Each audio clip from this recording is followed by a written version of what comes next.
Now, let's talk about a system of pin escapes. Let's understand right from the start that there is an obvious and immediate limit on how much of a system we can honestly propose with regards to pin escapes.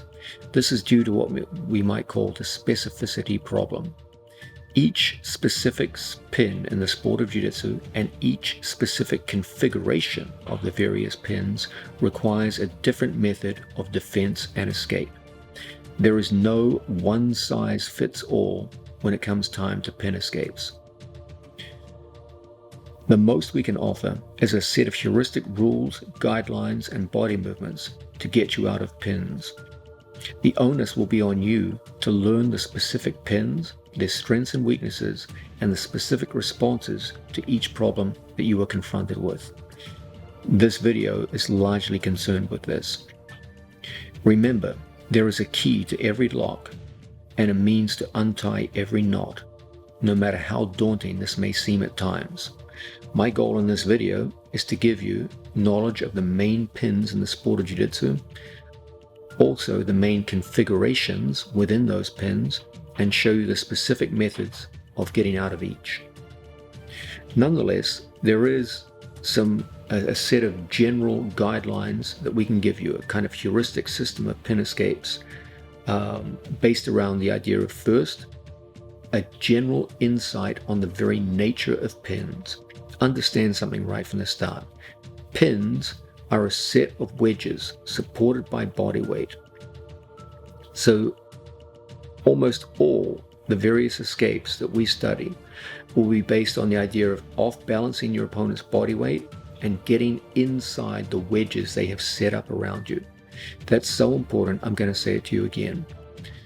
If we define pins as a set of wedges supported by body weight around your body, then the vast majority of escapes that we employ in the sport of jiu-jitsu will be based on the idea of off-balancing their body weight and then getting inside the wedges our opponent has constructed around us. A second element. There are two methods of escape in the sport of jiu-jitsu. There are reversal escapes, where we end up toppling our opponent over and we end up on top of them, and there are escapes back to guard. As you become more advanced, there is a third category of escapes where you stand up from bottom position and get away from your opponent, but at fundamental levels, these are not often seen. So we're going to focus on reversal escapes and guard escapes. Understand this. The vast majority of the escapes that you will be employing are escapes back to guard position.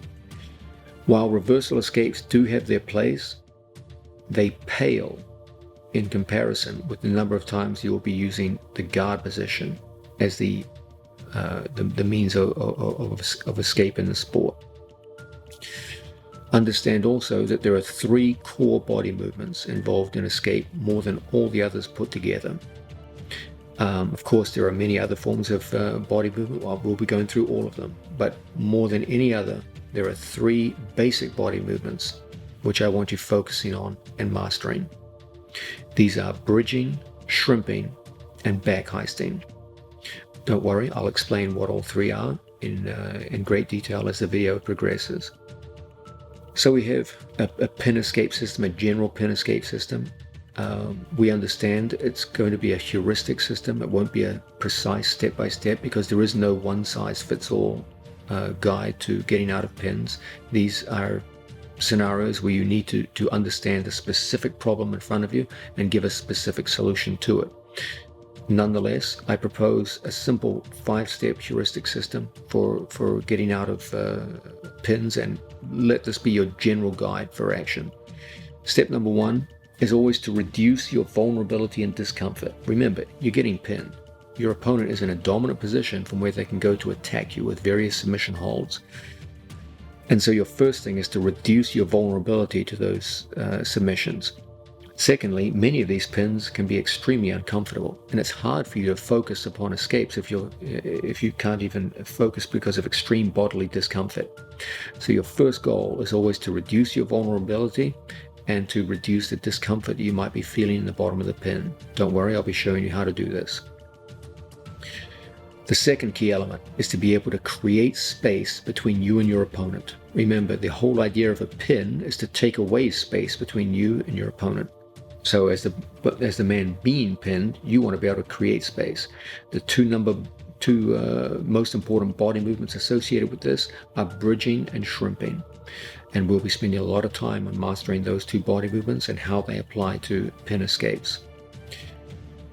The third critical element is going to be your first attempts to get inside your opponent's wedges and establish inside position with one of your limbs. Typically, this is done with an elbow. It doesn't have to be an elbow, but most of the time it is. Once we establish inside position, we get into the truly most important element of pin escapes in the sport of jiu-jitsu. This is the notion of majority inside control. Whenever someone goes to pin you, they must have majority inside control. More of their limbs must be inside your limbs than vice versa. Your goal is to reverse that, and by progressively getting your limbs more and more inside your opponent's limbs until you have more limbs of yours inside his limbs than he has inside you, you will be able to escape. You will be able to get back to guard position and complete the fifth and final step, which is, of course, to recover guard. So 5 steps in the pin escape system. Step number 1, reduce your vulnerability and discomfort.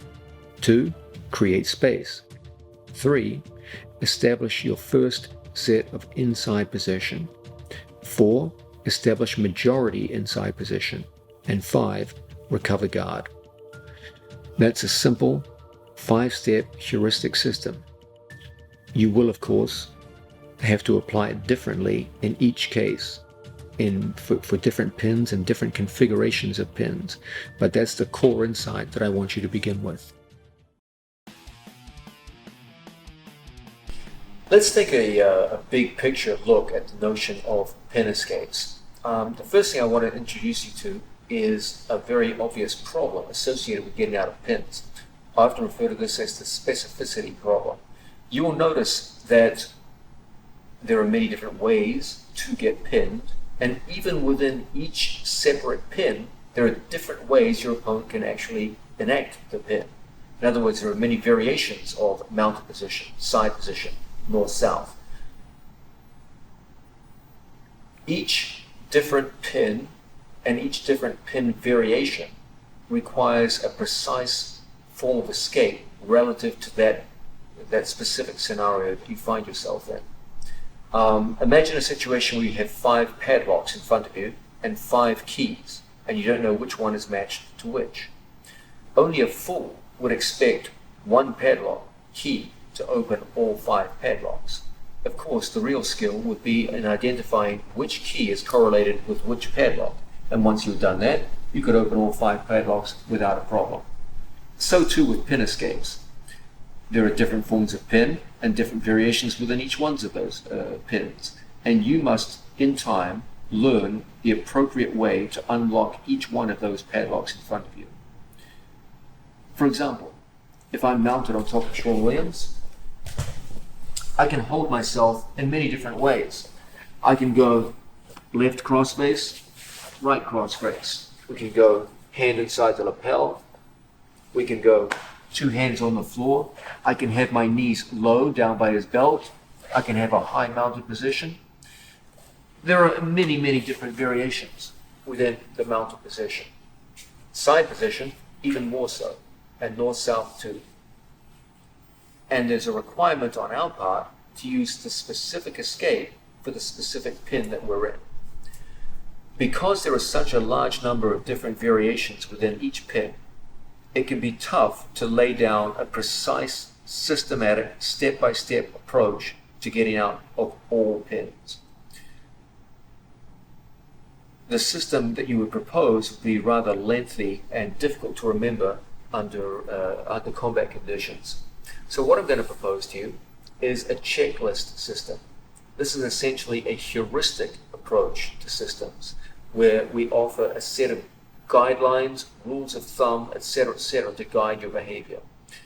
Because it's a heuristic system, giving broad guidelines rather than a step-by-step algorithmic system, it gives you the flexibility required to get out of a rapidly changing pin situation where your opponent is going from one type of pin to another or one variation of a pin to another. First, let's just have a look at the specificity problem in itself. Okay, let's say, for example, I was bottom side control, and Sean Williams was holding one form of pin. This one here, the top head and arm, where he's got my arm and head controlled by a crossface and an underhook, and his hands are locked. Okay, this is one problem for me to deal with. If Sean Williams took his right hand and started blocking my hip, that would create a different pin for me to get out of. Why? How does this work? Okay. Here, his right elbow is blocking my hip, and when the hands lock, he's created closed wedges around my body.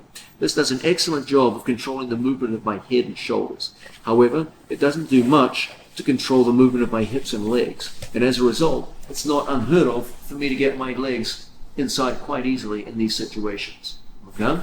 So Sean Williams might be cognizant of that and take his hand and create a defensive wedge right there in front of my legs and hips. Now, it can be very difficult for me to bring my knees inside as I just did.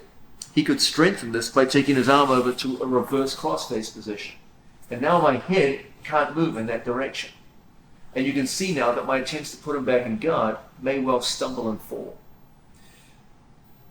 So now we might have to switch entirely to a different mode of escape, where my primary emphasis now is on getting hands inside that wedge down by the hips and working my way up to a position onto my knees. From here, it may not be difficult for us to go back into guard and begin working from a guard position like so. You can see what happened there. My training partner was in one version of a pin, and he switched to a second variation. And that required on my part a change in an approach to escape. Initially, the elbow escape would have been just fine, but then it was blocked, and I had to switch to another mode of escape. Because there's a very large number of pins and an even larger number of pin variations, that means you've got to cover a lot of ground. And the most important thing for you to develop is a mental skill, and that is the skill of identification. The single biggest ramification of the specificity problem is that it points the way towards mastery of pin escapes. We have to become masters of identifying what is the actual problem you are trying to overcome.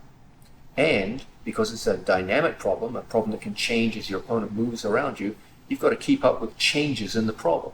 If he presents problem A at a given moment in time and then switches to a second problem B, you've got to keep up with that. That requires on your part as a developing student an ability to identify what pin am I being held in, and then correlate that with the appropriate escape.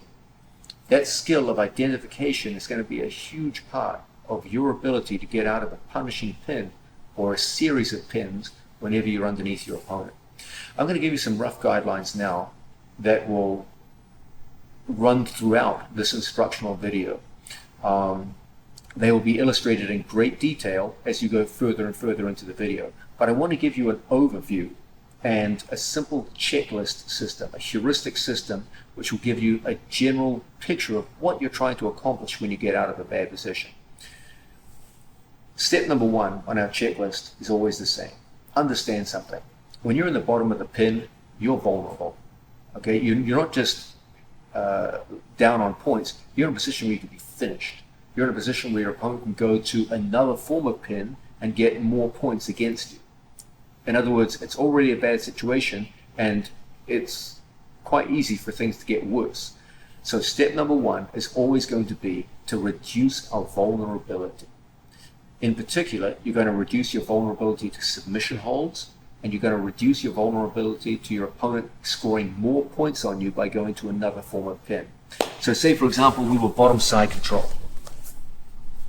Here, I am maximally vulnerable to my opponent because I have no defensive arms in place and my arms are in an outside position. Sean Williams owns all the inside real estate. His shoulder is inside my shoulder. His right arm is inside and underneath my left arm. His right knee is inside my hip. His head is inside my shoulder. And as a result, I have no inside position whatsoever. He could hold me here all night in this position. Moreover, he would also find it very easy to go into submission holds using this underhook. He would also find it very easy to go to submission holds on the near side arm because my elbow is trapped up here, where he can easily sit into a variety of submission holds.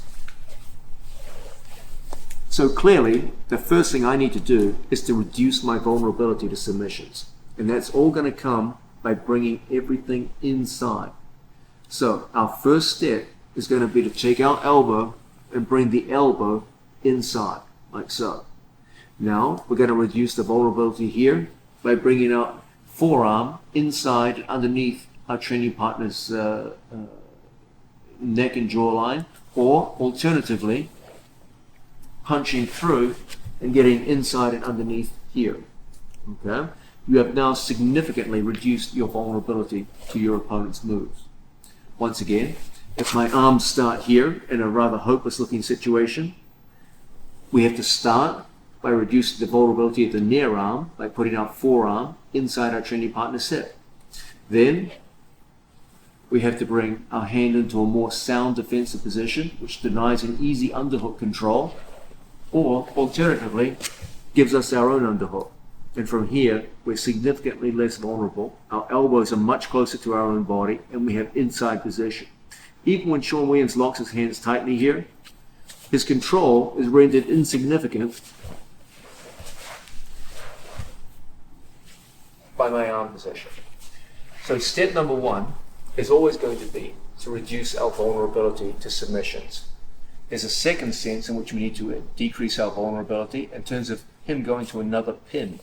So for example, if Sean Williams pins me across side, it's quite easy for him to slide his knee across my stomach and score more points by going into the mounted position. Alternatively, he could bring his arm across, sit through, and step over into the mounted position. And this too would score him additional points. So it's important in these situations that we reduce our vulnerability by bringing our body into a posture that makes that more difficult. One is to take our knee and put it here at our training partner's hip and put my foot slightly higher than my own knee. Now when my training partner goes to slide his knee across the stomach, there's considerable resistance. It's also important that my elbow go inside my training partner's hip, so that even if I was deficient with my leg position, as he goes in to slide into the mount, I could easily come out the back door on the other side. Okay? So by putting my arms in inside position and blocking hips, we're greatly reducing our vulnerability to both submission holds and to pins. So step number one in our heuristic system of escape will always be reduce your vulnerability. Okay? Step number two is to decrease the amount of discomfort that you are in. Remember, when a pin is well applied, it's not a pleasant experience. Okay? Strong cross-face pressure and other mechanical tricks can make the bottom position a very uncomfortable one indeed. Whenever you're faced with solving a difficult problem, it helps a lot if you're feeling comfortable. Okay? Imagine trying to solve a complex piece of a complex mathematical problem, one which required pencil and paper for you to work your way through over time to get it to a solution. And the entire time you were trying to solve the problem, you were being electrocuted. Okay? It's already a difficult problem, now it's a lot more difficult to solve. Okay? Physical discomfort makes any kind of problem-solving activity more difficult. So anything that you can do to reduce the amount of physical pressure that you're under, the amount of physical discomfort, is money in the bank. Okay? So let's look at some common ideas involved here. Okay, cross-face pressure. Whenever you feel a punishing crossface coming in here, and you can hear my voice changing as Sean Williams goes into applying more and more pressure, we need to do something about that. Okay, so we're going to take our hand and we're going to overwrap our training partner's shoulder and lock it right in here. As Sean Williams goes in to apply pressure, we're going to start a bridging action and a turn that brings his shoulder off our jawline. Will you be able to hold this forever? Nope. However, you will now be able to start going into your various escape strategies. Okay? Another effective method of dealing with strong cross-face pressure. The cross-face is going in this direction. I'm going to vector it over the other shoulder by taking my own bicep cross-face. As Sean Williams goes to drive his cross-face, we're going to misdirect his head to the other side of our body. He can't apply it crossface unless his head is on one side of my head and his shoulder is on the other. When his head and shoulder are on the same side, there's no crossface. Okay? So we've got to reduce the discomfort that we're in. We start with a strong bridge and we move his head across. And now we can get legs inside, and now the crossface pressure has been reduced considerably. Okay? Other ways of reducing pressure. Sean Williams is going to put all his weight on my diaphragm, and you're going to hear my voice changing as that diaphragm pressure mounts. Okay, this is an uncomfortable thing. Right now it doesn't feel bad, but if we were engaged in a hard 10-minute match and I was already tired before he got this on, this is a bad situation now. My breathing's been interfered with. Okay, so how can I relieve this? We relieve it by getting off the flat of our back. As our opponent holds us in tight here, look how the simple action of turning onto my side creates a much better ability to bear my training partner's weight. Now there's a danger he's going to use a crossface to re-flatten me out and go back and work here. However, every time we turn onto our side, we get opportunities to bring legs back in. And have faith that when the legs start coming back in, it's significantly more difficult for him to start reapplying that pressure. Okay? So we always want to start with the idea of taking away crossface pressure and getting as much as possible onto our side. If someone's directly mounted on me, here, flat on my back, I feel all their weight, and you can hear it in my voice as he comes in, starts applying a strong crossface. I never want to turn into a crossface. I turn into it just makes things worse. Okay? So we always turn with the crossface, and we start to turn onto our side. We get frames inside, and now from here, even when he locks in tight with his feet, we have an ability to start bringing legs in. Okay, once we get legs in, then we can start the escape business and move out of it. So step number 2 is always going to be to take the small steps required to make whatever discomfort you're in manageable. Okay? Sometimes it might be something just as small as getting your breath back, of taking 3 sharp, deep breaths into the pit of your lungs. And this too, a seemingly small step, can give you the wherewithal to actually go out and start planning an escape. It's difficult to plan an escape when you're in extreme discomfort.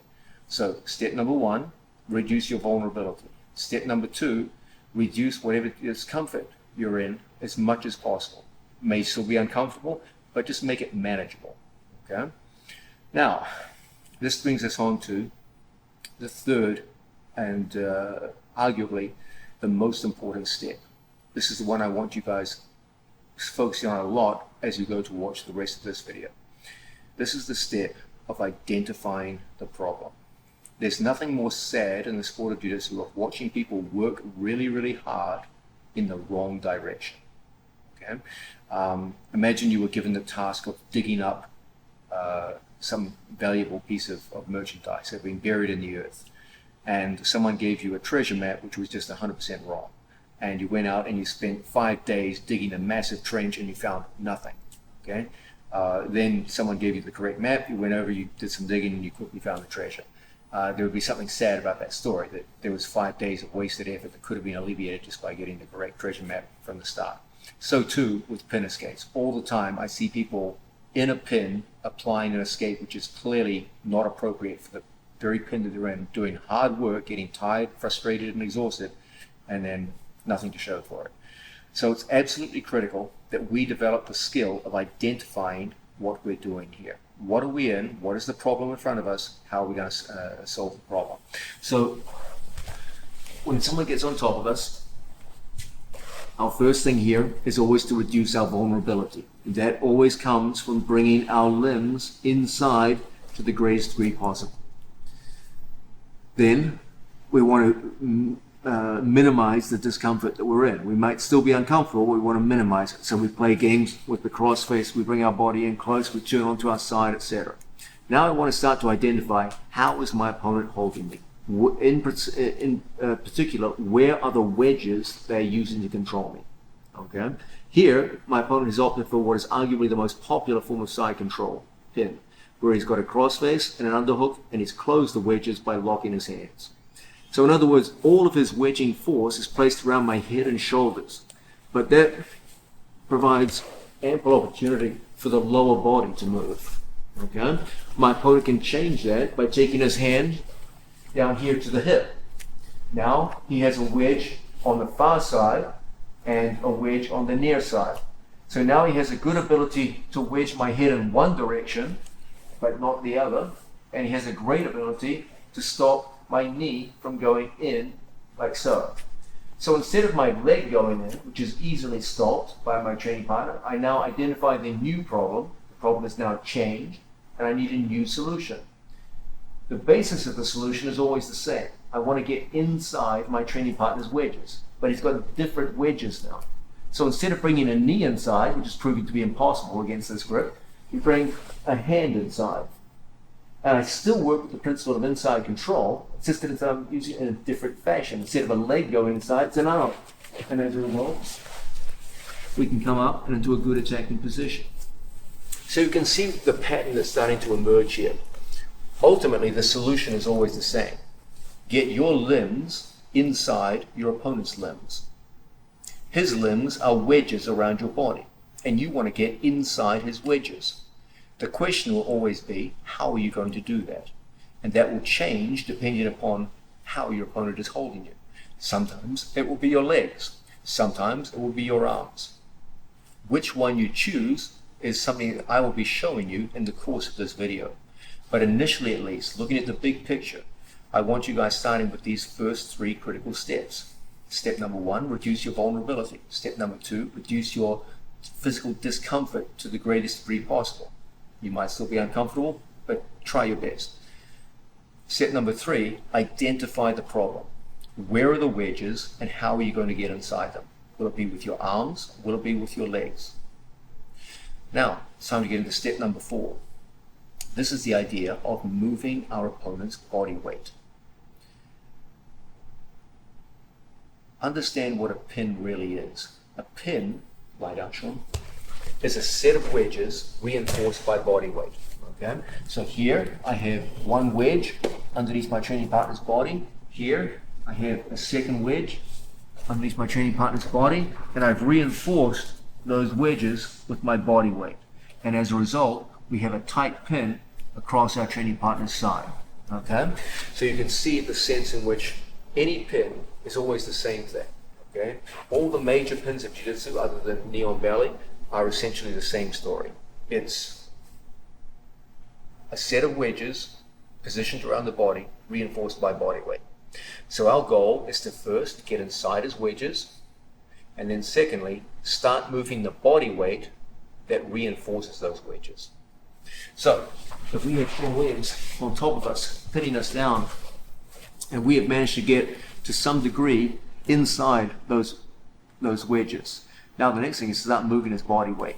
And that will come from 2 major body movements. There are others, and we'll be looking at them in the video, but the 2 big ones that I want you spending most of your time on are bridging and shrimping. And don't worry, we'll be going into a lot of detail on bridging and shrimping in this video. But initially, at least, we want to focus on the idea of a bridge that moves our opponent's body weight significantly, so that his center of gravity is no longer in a position to reinforce the wedges. And as a result, we can start bringing our body further and further inside his wedges and establish more and more inside control, so that from here we can start going into strong counter offense and getting people moving from on top of us. So once again, we've identified where the wedges are. In this case, they're around my head and shoulders. Okay? So we want to be able to get inside, and then from here, start moving body weight. One classic way is a bridging method. This bridge gets his body weight off, his center of gravity off my center of gravity in a way which greatly facilitates getting inside our training partner's body. But from here, it won't be a difficult thing for us to play with the notion of inside control. Please note that sometimes you will have to move your opponent's body weight first to generate kazushi, as we say, and then get inside. Most of the time you get inside control first, then you move the body weight. Sometimes the order switches, okay? And you have to be alive to that. You have to be sensitive to this. So the order of these can switch depending on the situation. Typically, it's something inside first, then move the body weight. Sometimes just to get inside, you've got to move his body weight. You've got to bridge and shrimp. Okay. The basic body movements that involved here, I'll just demonstrate this by myself. The idea of bridging, the key element is we never want to bridge straight up and come straight back down. We always want what we call single shoulder bridges, where we move an opponent's body weight and we go onto one shoulder and a knee on the floor. So that instead of moving our opponent's body straight up to the ceiling, where it just comes right back down once we come back down to the floor, we want to move him off us rather than up and down on top of us. The key is asymmetrical bridging, where instead of bridging with two symmetrical legs straight up, one leg moves out. And as a result, we're in a position to take his body weight out here off us so that we can start getting frames inside and putting people back in guard, getting up to our knees, etc., etc. The other key element is the idea of shrimping. Now, shrimping is a movement done in most jiu-jitsu schools every day when the class starts. And typically it's done as a kind of a lackadaisical exercise, sliding up and down the mats. You guys have to go better than that. Okay, there are three main forms of shrimping that we use. There are others, but the three big ones that I want you to focus on, we'll spend most of our time in this video, involve the idea of, first, a power shrimp, which moves my opponent's body weight. Okay, where we take our opponent's body and we move with the same motion we saw in a bridge, and then we add a shrimping movement that enables us to bring knee and elbow together. The next is a sliding shrimp. We practice sliding along the mat. We need to bring our hips up to our shoulder line. So my feet come to the outside to maximize the distance that I cover, and then from here we shrimp all the way out of my body jackknives so that my elbows, hands, and head are very close together. And then from here we can slide out from side to side to finish escapes. Okay? The third form of shrimp is a reverse shrimp, where instead of pushing off the floor, we turn away from an opponent, fix on the floor, and pull ourselves towards a foot. So instead of pushing away from our feet, like so, a classical shrimp, we go through and we pull like a hamstring curl. And this too can be a very useful thing. So for example, if I'm being pinned across side, I can bring the camera over here. We can turn our body away from our opponent and pull so we can get slipping out the back door. Then we can throw legs inside, start turning on opponents, and we end up in good attacking position, ready to counter attack. So these three variations of shrimping are very important. We'll be covering them in a lot of detail in this video as we progress further on. Between bridging and shrimping, this will constitute about 90% of the physical movements that will generate kazushi, off balancing in your opponent, and get that weight that reinforces the wedges off you. Once you start moving that body weight, it becomes a lot easier to go into the next step in our sequence. So we started with the idea of, first, let's reduce our vulnerability. Second, let's reduce our discomfort so we can think clearly. Step number 3 was to identify the precise problem in front of us. Don't just move for the sake of moving. Identify the problem and correlate right back with the appropriate body movement. Then we had to generate some kind of kazushi or off balancing to get our opponent's body moving so we could start getting more and more of our body inside. This brings us to arguably the most important element of all pin escapes, and the one I want you guys spending a lot of time training. This is the idea of majority inside control. When you first go in to get your limbs inside your opponent, typically it's your elbow and forearm. It's one limb, okay? Your forearm inside his hip. So for example, I'm being pinned across side. Typically, the first movement is to get here, my elbow inside. So that for every inch that I move away from Sean Williams, when he tries to follow me, there's something stopping him. If I didn't have that, and I moved away from him, he would just follow me effortlessly, okay? What we need to do is we need to create situations where you're moving away from him at a greater rate than he can follow you. And that's what these frames are for. Okay? So every time we go to move away, he finds it difficult to follow. And as a result, space develops between us, and now we have a good chance of putting it back in guard. Okay? That's the basic idea we work with. Similar things happen when someone is mounted on us. We always want to get a forearm and elbow inside. So when he tries to come up into a high mount, he can't. Okay? And when I move away from him, I can start to create space into which the various forms of escape can start to occur. Okay? So there's always that desire to get our first limb inside. It's almost always an elbow and forearm. Okay? But we've got to go more than that. Ultimately, you're not going to escape and be effective from bottom until you have more of your limbs inside his than he has inside of you. Let's look at this mathematically. Sean Williams starts off with side control. Okay? How many items of inside control does he have? Well, he's got his head. His head is inside my shoulders. He's got his right arm. It's inside and underneath my arm is an underhook. He's got his shoulder, his left shoulder, inside my right shoulder. He's got his left knee inside my elbow. Come in close and block it out, Sean. So my arm is locked out in the cold here. He's got his right knee inside my hip. So he owns literally all of the inside real estate.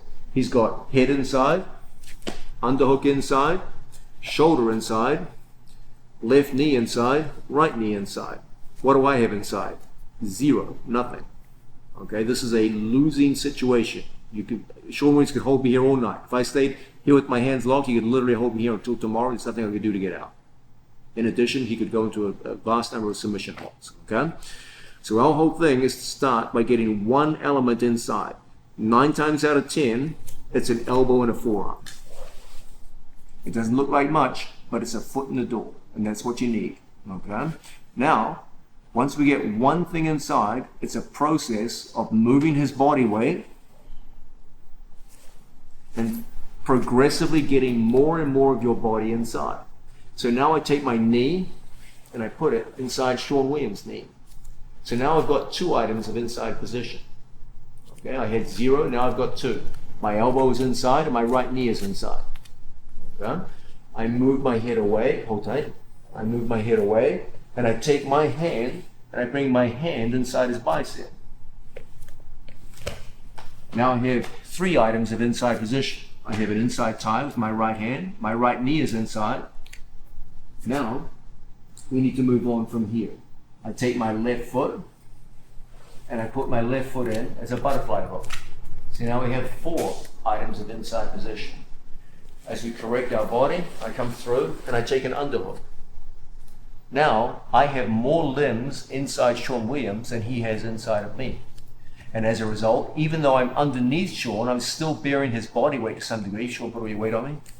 Because I have all the inside real estate, it's very easy for me to start generating effective motion from underneath. Do you see what's going on here? This cuts to the quick of what you'll be learning in this video. Everything we do is the attempt to first reduce our vulnerability and our discomfort. Then to identify the problem in front of us, and then to progressively work to own the inside real estate. It starts as a process. It starts with one item of inside real estate, usually the elbow and forearm. Okay, there are some exceptions to that, but that's by far and away the most common one.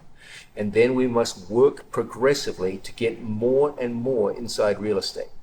This will involve body movements, usually bridging and shrimping on your part. It will involve getting more and more of your knees, feet, hands, elbows, etc. inside your opponents until a critical point is reached where you have more limbs inside your opponent than he is inside of you. Once you get majority inside control, you can start to move offensively and effectively from bottom position. He will no longer be able to use body weight and wedges to control you. You now own all the inside real estate. His wedges are now shut out, and his body will no longer hold you in place. Let's have a look at this in another context. This time, bottom mounted position. Okay, Sean Williams has his head inside my shoulder, his shoulder inside my shoulder, his feet locked in, and from here, I don't have any items of inside control, zero. Okay? So we bring a hand, and we bring it inside and underneath. So at least I have an elbow inside his hip now. Now I take an elbow, and I put it inside his knee. So I've got two items of inside position. Now we need to disturb his body weight and create Kazushi. That's where the single shoulder bridge comes in. Now, I bring my knee inside his knee. Now we have three items of inside position. How many does Sean Williams have? All he's got is head position. I'm winning 3-1. And as a result, it's very easy for me to start moving his body weight. Now, I put an elbow inside the other knee. I put a hand inside the bicep. And even though I'm underneath Sean Williams, I own almost all of the inside real estate. The only inside position he has is this arm. And it's becoming a liability to him at this point because I have so much of the other inside real estate. So that as we come around the corner, you will soon see from here, your escapes start leading directly into counter offense. So this is another example of gaining majority inside control over time. Understand something. You don't just get majority inside control. It's a process. It begins and is taken in increments. It starts with one, a foot in the door, and then you work over time, gaining quickly, smoothly, more and more of the inside real estate until a critical moment is reached where you're in control. You're still underneath, but it doesn't matter. What enabled him to control me in the first place were wedges supported by body weight. Now you've taken away almost all of his wedges, and you're moving his body weight easily as a result. And now, for the first time, the magic can start to happen. You can start working effectively from underneath someone's body weight and moving them in the directions you want on towards victory. And that is the basis of the escape system that I want you to focus on. This progression from extreme vulnerability on your part to extreme vulnerability on his part. Okay? It's a process that goes on in the fashion I just described. This entire video will be built around the very notions that I just talked to you about. Of step number 1, reducing your vulnerability. Step number 2, reducing your discomfort so you can think clearly. Step number 3, clearly identifying the problem in front of you and correlating that with a specific solution. Be aware that the problem can change. Your opponent can go from one pin to another, and that can happen quickly. So your mind has to be alert to this. Okay? In this video, we'll be showing you the various forms of pin that you could be held down by, the variations, etc., and how you can react to each one. But that will require some memorization on your part. Then the battle for inside control. It starts typically with just one limb. 9 times out of 10, it's an elbow and forearm. There are some exceptions, but 9 times out of 10, that's true. Then it's about that magical progression from one element of inside control to as many as possible. And as you finally get to a point where you own more inside real estate than he does, that's when you can go from being ineffective in bottom position to highly effective in bottom position. And you can start beating people. You can start winning matches from there. That, how would you say, a checklist or a heuristic system of escapes is what this video will be about.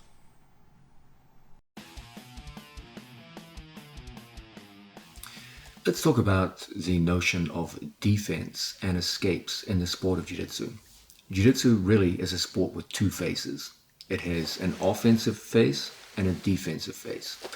And anyone who wishes to gain expertise in the sport must be very strong in both. Of course, it's natural to have a bias towards one or the other, but anyone who has non-existent skills in one or the other definitely won't go very far in this sport. There are two faces to escape in Jiu-Jitsu as well. There are escapes to submission holds, and there are escapes to pins or hold downs. Let's have a look at a situation where I'm in my training partner's guard, for example. A basic form of submission here is Jujigatami, the armbar. if my opponent goes into an offense, one kind of escape that we're expected to work against will be against submission holds. So here's a classic submission hold. I get swept down to the floor, and from this position, we go into a standard form of escape. My opponent switches to an omoplata, and from here, we go into another form of escape. And so there's a sense in which I perform two escapes in a fairly short time frame. That's one of the various mode of escape that we have to be able to perform in jiu-jitsu, escape to submission holds. But in truth, in a fundamentals program, most of our time will be invested not in escapes to submission holds, but in escapes to pins. The experience of most beginners in the sport of jiu-jitsu is pretty much the same. You come into class dreaming of arm bars, strangleholds, etc., but the reality is you're going to be held down on pins for most of your early time in jiu-jitsu, and this can be an enormously frustrating thing. Pins have a very different element. It's no longer one of my limbs which is being attacked. Okay, when I go to defend a submission hold, essentially it's a defense of my limbs. But when we get pinned, it's a defense of my torso and my ability to move underneath an opponent. We'll be spending a huge amount of time on defense. As I said earlier, the experience of most beginners is one of frustration, of being held down helplessly and unable to move. It's the worst feeling, and it's probably responsible for more people quitting the sport of jiu-jitsu than all the other factors put together. If you can't get over this early experience in your development of being held down helplessly and unable to move, you won't stay long in the sport. It is absolutely critical that we develop a capacity to get away from pins and get back to generate movement underneath our training partner. So even though there are two modes of escape in the sport of jiu-jitsu, escape from submissions on the one hand and escape from pins on the other, most of our time will be spent on escapes from pins, because that will be where you spend most of your time as a beginning athlete in the sport of jiu-jitsu. I want to say something to you, my viewers, about the nature of escape in the sport of jiu-jitsu. Your long-term goal as an athlete in this sport is to become a highly offensive player who can attack his opponent at will, to engage in exciting, risk-taking jiu-jitsu, where you actively go after your opponent and try to get positive victories through the use of submission holds and attack. The only path that gets you to that goal is through a strong defense. I'll explain why. Any form of offense in combat sports, including jiu-jitsu, involves a large amount of risk. Let's say, for example, I'm in the mounted position on top of my opponent. If I attempt an armbar from there and the move should fail, I end up in a position underneath my opponent in most circumstances. I took a risk and I ended up in a position underneath my opponent. If I don't have confidence in my ability to work effectively out of bad situations, I won't take risks. Let's say, for example, I have a very strong armbar from guard, but I have very weak guard retention, and it's fairly easy for my opponent to pass my guard and get into a punishing pin across my side, and I feel my escapes are also just as weak as my guard retention, so that if he does pin me, I won't be able to get out and get back into offense. How hard do you think I'm going to go for that armbar of mine? I won't. I'll just hold on to a closed guard and hope that my opponent doesn't pass. Your capacity to go out and boldly attack your opponent is directly correlated to your confidence in your defense. I'll say this again. If you don't have confidence in your defense, you won't have confidence in your offense. You might have the moves, you might be capable of performing them, but when the time comes to pull the trigger in a competitive situation, you won't pull the trigger because you're afraid, knowing that ultimately your defense is weak, and if the risk doesn't pan out the way you wanted, you won't be able to move. And so you'll hold back, you'll shy away from risk, and you'll never become the jiu-jitsu player you want to be. Remember, your long-term goal is to become a good, positive, offensive jiu-jitsu player who can attack at will. But if you never develop the confidence in your defense, you'll never pull the trigger on that offense you try to build. And so the only path to the offensive spirit in jiu-jitsu is through defensive skill. That's why every time I teach beginners, everything begins with defense. My long-term goal is to create great attacking athletes. And if you look at my advanced students, that's exactly what they are.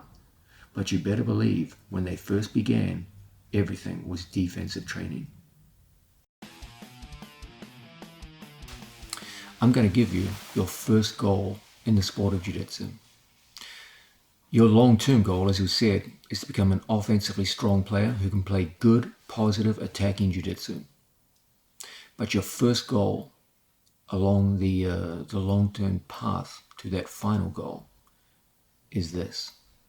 I want you to become unpinnable amongst your peers. That's your first goal. If you truly believe you can't be pinned, no one can ever hold you down in a position of disadvantage. Whatever offense you have, you'll use it. You'll take risks because you always feel at the end of the day, if the risk doesn't go in your favor, you can always get out and you can start again. But if you don't believe that, if you feel every pin is final and you'll never get away from a pin once you're in it, you'll never pull triggers in your offensive skills. And so your first goal as a beginning athlete in the sport of jiu-jitsu is always to become unpinnable amongst your peers. When I say your peers, I mean people in your class of similar belt level and similar size. It's unrealistic to expect you in your opening years of jiu-jitsu to become unpinnable by a world champion black belt. However, among your peers, take pride in your defense. I want you, after some period of time, to become unpinnable amongst your peers. That's your first goal. Let's talk about the notion of escaping from a pin in jiu-jitsu. Before I begin, let's quickly ascertain what is a pin in jiu-jitsu, because it's a little different than most combat sports. If we have a training partner lying down on his back facing me, legs up. In the sport of jiu-jitsu, no top position is considered a pin until I pass my training partner's legs. So, for example, my opponent is currently on his back. Okay, if we were engaged in the sport of wrestling, my opponent would be losing the fight rapidly at this point. In fact, the fight may be over already if under certain rule sets. However, this scores nothing in the sport of jiu-jitsu. It's neutral. And some combat sports this is true too, and judo too. So nothing is going to happen in terms of pins until we start to clear our training partner's legs. Okay. From any situation where I form angle on my training partner and start to clear out my training partner's legs, and we get across our opponent's side into a chest-to-chest position, whether I be side, whether I be knee on belly, or whether I be mounted, or north-south, or any other variation. One thing they all have in common is I cleared my training partner's legs. Once you clear the barrier of your training partner's legs, pinning starts to happen. And typically there has to be some kind of hip-to-hip or chest-to-chest contact to solidify it, or at the very minimum, knee on stomach, etc., etc. But what these all have in common is the idea that I cleared my training partner's legs. Now, that's what differentiates jiu-jitsu pins from, say, wrestling pins. But what about, say, for example, the sport of judo or sambo, where you can clear your opponent's legs, and aren't their pins exactly the same as ours? Well, they're similar, because in judo also you have to clear your opponent's legs before something counts as a pin. But there's one other very significant difference between jiu-jitsu and other combat sports. If we have someone in a turtle position, like so, let's come back this way. From a situation like this, if I'm able to get two of my legs around and over my training partner's torso, this scores points, actually the maximum points. In the sport of wrestling and the sport of judo, this scores 0 points. This is a significant difference between jiu-jitsu and other jacketed forms of grappling. Thank you. Jiu-jitsu is almost alone among the various combat sports insofar as it allows chest to back pins. You can score points being behind people. In the sport of wrestling, throwing legs into your opponent's hips, it's a good thing. There's things you can do out of it, but it doesn't score anything, not until you put your opponent's back on the floor. In judo too, if you put hooks in on your opponent, it scores nothing. You can do good things from there. You can strangle them, you can do other things, but you're not going to score points with it. Jiu-Jitsu is unique in its approach to pinning in several important ways.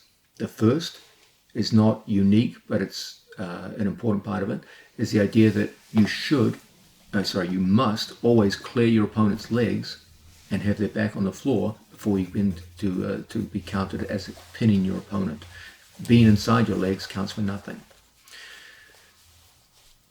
At the same time, it's the only combat sport that I'm aware of which rewards people for chest to back pins. Provided I get my hooks in on my opponent's legs, I can score points. You won't see that in judo, you won't see that in wrestling. So our understanding of pinning can be explained very clearly right from the start. We've got to do several things. We've got to either clear our opponent's legs and get some kind of physical contact with his upper body, knee on belly, chest to chest, hips over hips, etc., etc. Or alternatively, we've got to get two hooks in from behind our opponent. If we can do those things, you're pinning your opponent and you're scoring points, you're winning the match. So you see, Jiu-Jitsu has a very different approach to pinning from other combat sports.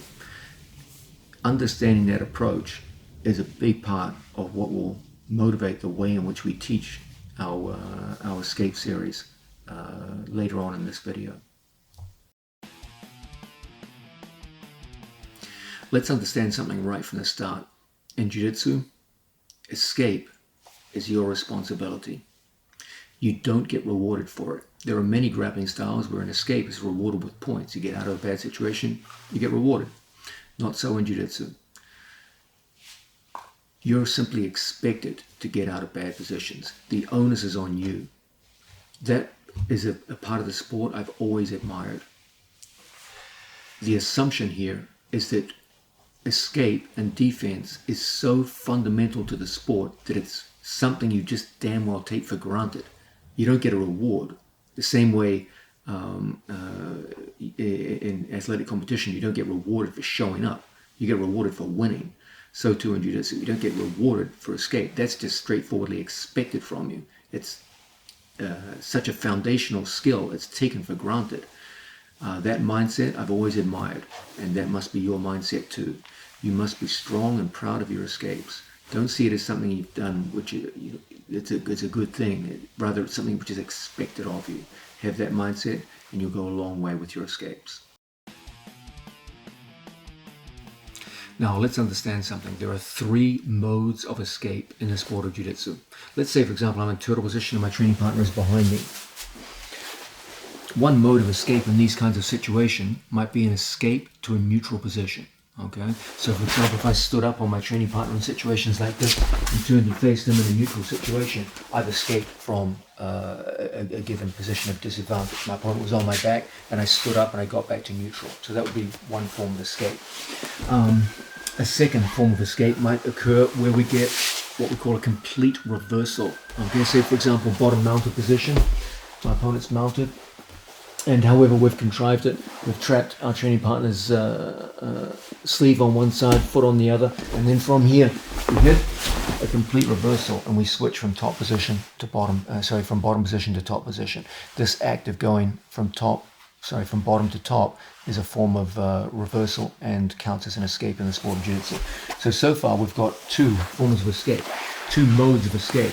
The first might be an escape from a position of disadvantage back up to a neutral standing situation, or even neutral down on the knees. As long as there's a break of contact between the two athletes, it would count as an escape. The second would be some kind of complete reversal. We could do it from bottom mount position, as we just saw. It might even be from side control situations where someone had arms in place like so. If I push into my training partner and I feel him pushing back, under these circumstances, this too would count as a form of escape in the sport of Jiu-Jitsu. Anything where we go from bottom position to top would count as some kind of a significant escape. So those are two modes of escape. However, there is a third mode of escape in the sport of Jiu-Jitsu, which is by far and away the most important. It will be by a landslide the dominant form of escape that we will look at in this video series, and it will be the one which will be with you from white belt to black belt as you make your journey down the jiu-jitsu road. And this is the form of escape where I put my opponent back into my guard.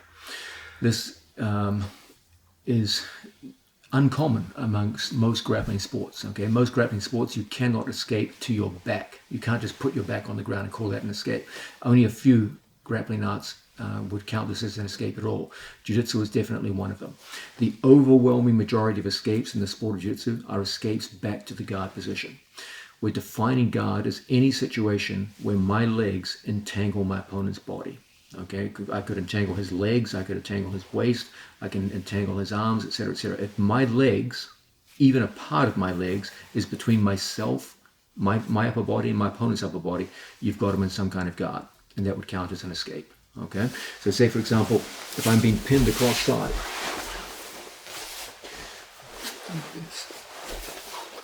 in situations like this, if I'm able to create some kind of distance between myself and my opponent and bring my legs back between he and I, from a situation like this, we've now successfully escaped. Why?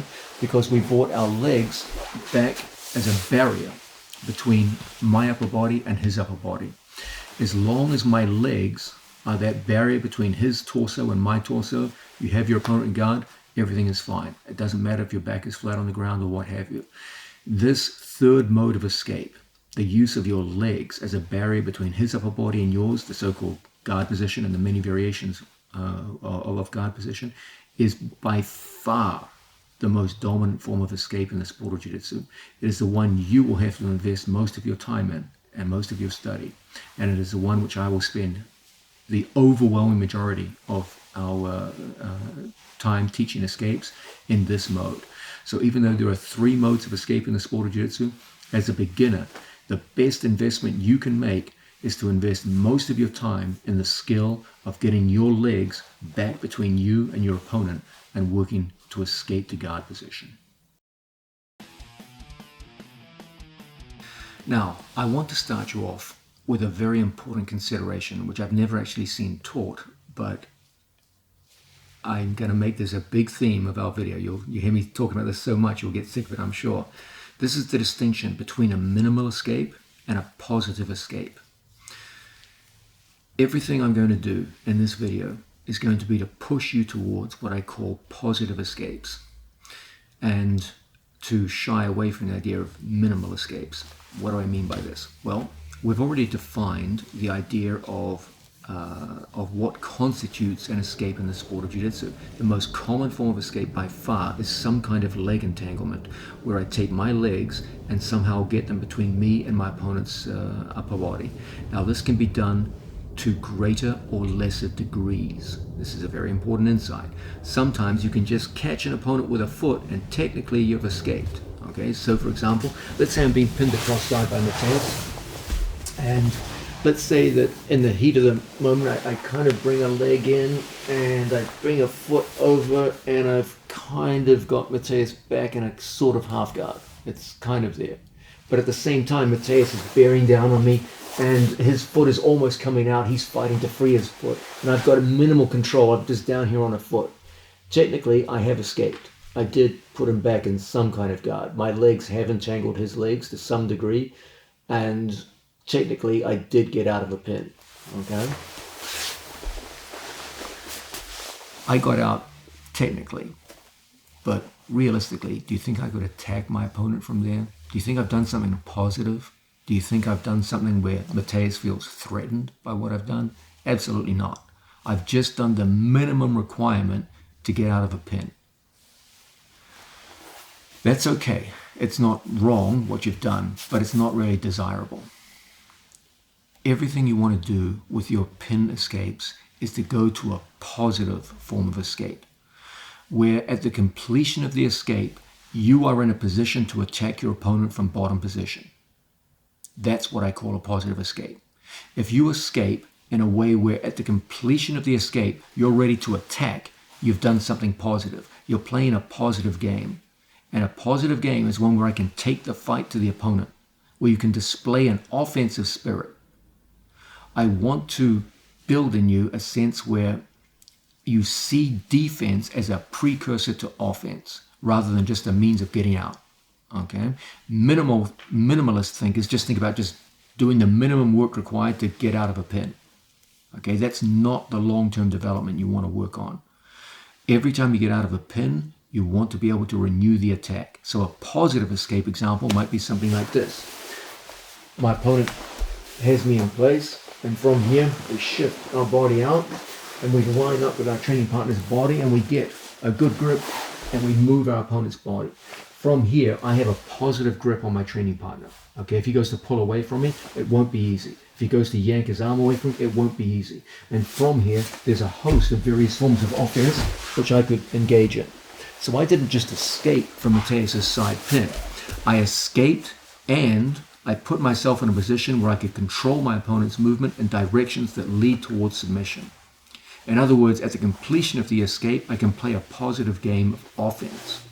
That's the goal that you want. Don't be satisfied with just doing the minimum required to get tangled up with your opponent's body. That's a losing gambit in the long run. Okay, you'll never develop a sense of offense and the spirit of offense, which is the signature of good attacking jiu-jitsu. The idea is I want you to become defensively strong so that in the long run, you can become offensively strong. And that means there must be a drive towards positive escapes. Don't just be satisfied with hooking your legs into your opponent and holding on for dear life. That's not the idea. The idea is to get out of a bad position and to put yourself in a situation where you can play a positive attacking game and control your opponent's body movement with offense from bottom.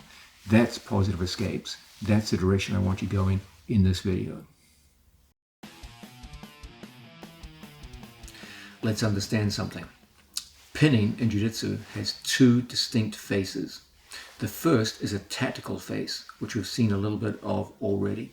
And the second is its physical manifestation. Okay? If we have an opponent down on his back, from any situation where my opponent works like so, the tactical element of pinning is I've got to get past my opponent's legs and get some kind of contact with his torso, either with my knee, my chest, or my hips. Okay, so once again, pinning in the sport of jiu-jitsu, the tactical element is I've got to begin by getting past my opponent's legs. That never really changes. Okay, so for example, if I'm working with my training partner like so, here we look at a simple method of getting past our opponent's legs. Okay, once we get past our opponent's legs, then we have several directions we can go. We can go chest to chest situation, where I can finish with a knee on my training partner's stomach. I can finish with my chest on his chest, or with my hips over his hips. There is, of course, the other option, that off the guard pass, my opponent may well end up exposing his back to me. And from here, if we get hooks in, from here, we're ready to pin chest to back.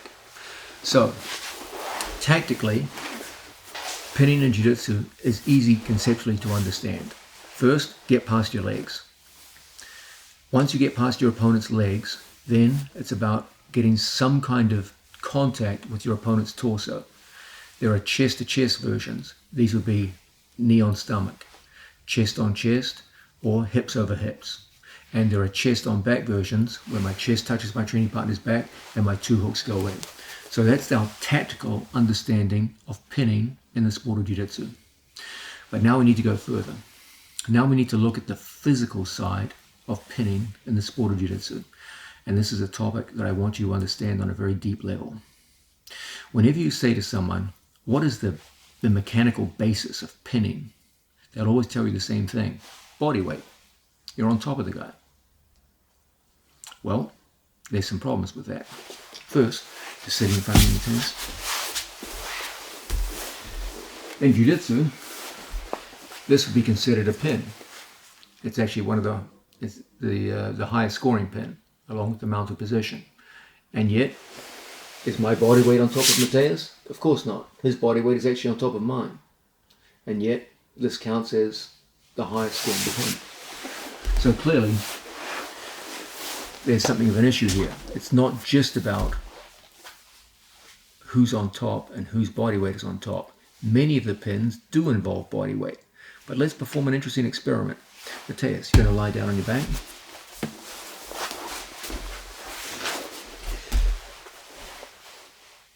I'm going to put a huge percentage of my body weight on Matthias by going chest to chest and taking my knees off the ground, so that a very significant percentage of my body weight is on top of him. So here I am, chest to chest, like so. My knees are off the mat, so Matthias is feeling quite a bit of my body weight.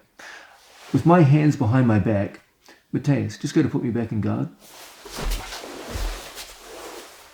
It's ridiculously easy. I had a huge percentage of my body weight on top of him, and yet he blasted out in a matter of seconds, and it was extremely easy for him to do so. Why was it so easy for him? Because I didn't have any wedges around his body. There was nothing stopping his body weight from moving. My body weight didn't stop his from moving. Now let's contrast that with a different experiment. This time I'm going to put no body weight on Matthias, but I'm going to put a wedge over his far hip, a wedge with my knee at his near hip, and a wedge here at the bicep, at his neck. I currently have no contact with my chest with Matthias's chest. When he goes to move, it's very difficult for him. Isn't that odd? In the case where I had a very high percentage of my body weight on my opponent, he got out very easily. In the case where I had 0% of my body weight on him, he struggled to get out. What was the difference? In one case, there were no wedges, and in the other case, there were wedges.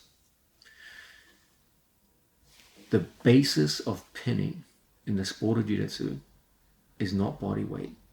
It's wedging. It's my ability to create wedges around the most important parts of my opponent's body when it comes to generating movement from bottom. And those most important parts are his hips and his head. When the hips and the head can move, and just do some shrimping Matthias, when the hips and head can move, your opponent can escape. It doesn't matter how much body weight I put on Matthias. His hips are moving. It's so easy for him to put me back in guard. Body weight is not the most important part of pinning. Wedging is the centerpiece of pinning. The function of body weight in pinning is simply to reinforce the wedges. That's all it does. You don't have to put so much weight on your opponent as you have to construct strong wedges around your opponent's hips and head, and then reinforce them with whatever body weight you have. That's why small people can often pin much bigger people.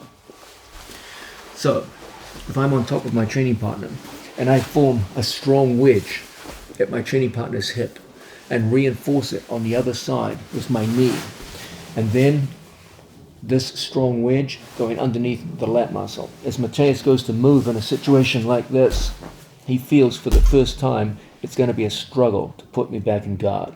Why? Because the two parts of his body that need to move, the head and the hips, are being wedged in place. The function of my body weight here is just to reinforce the wedges. So as Matthias goes for his escapes,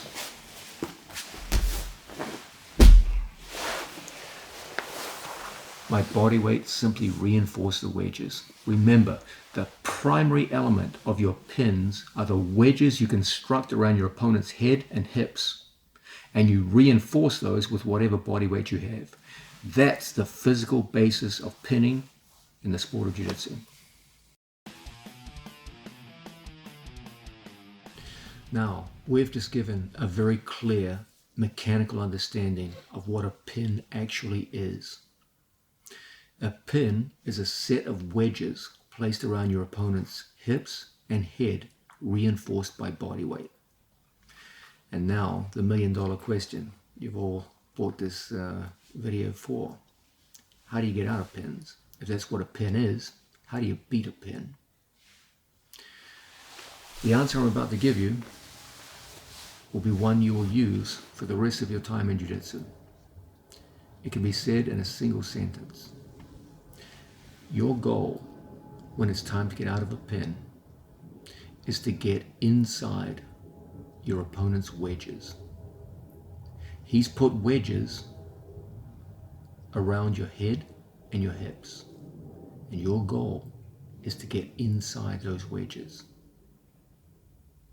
There's a further element. His wedges are reinforced by his body weight. So it helps a lot to first get his body weight moving a little so that the wedges aren't strongly reinforced. So our whole goal when we're in the bottom of a pin is to, one, start by getting his body weight moving to weaken the reinforcement, and then two, get inside the wedges. So we start by generating movement, and then second, we work our way inside his wedges. Now understand something. You're not going to be able to get your arms and legs all at once inside all of his wedges. This is going to be a process. You start with one limb, then to another, and you work your way inside incrementally. You don't just get inside the wedges. You come in 1, 2, 3, 4, until you have a significant percentage of your limbs inside his limbs. Understand something about those wedges. Those wedges are his limbs. It's his knees, legs, elbows, shoulders, head. And what I need you to do is first get his body weight moving, and then second, get your own knees, elbows, hips, head inside his. Start with one and build from there. Once you get a majority of your limbs inside a majority of his limbs, you're going to be able to escape every single time. So we've got now the formula for escape. It's incredibly simple. Step number one, get his body weight moving so that the very thing that reinforces his wedges is being undermined. Then two, start a process of introducing a first, then a second, then a third part of your limbs inside his limbs until you get to a point where you are positioned inside his wedges in a significant fashion. Once you've done that, it will be easy for you to escape. Every single escape to guard in the sport of jiu-jitsu relies on that simple formula. I say that it's a simple formula, but performing it in a live combat situation, of course, isn't so simple. It will be dependent upon the skill level of your opponent. If your opponent is not very skilled, it's very easy.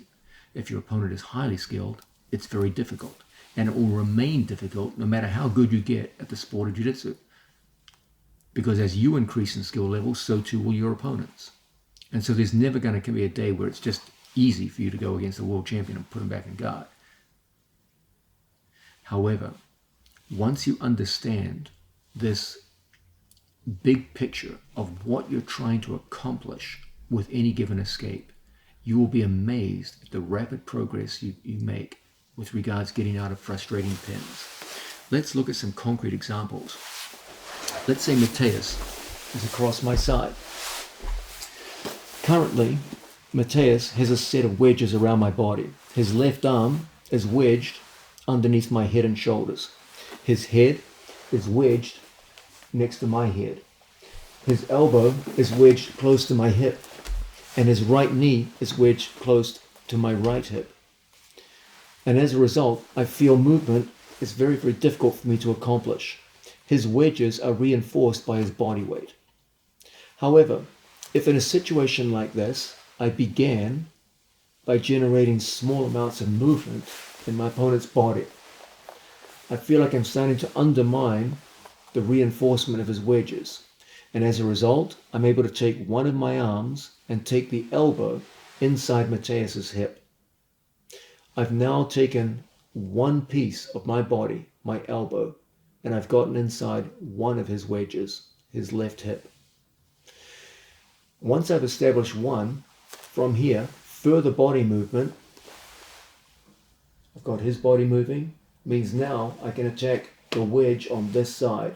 By thrusting with the strength of both of my legs, I can start to move this wedge in place. Now I can take my right knee and bring it as a wedge inside Mateus's knee. So now I have inside position with my right elbow and my right knee.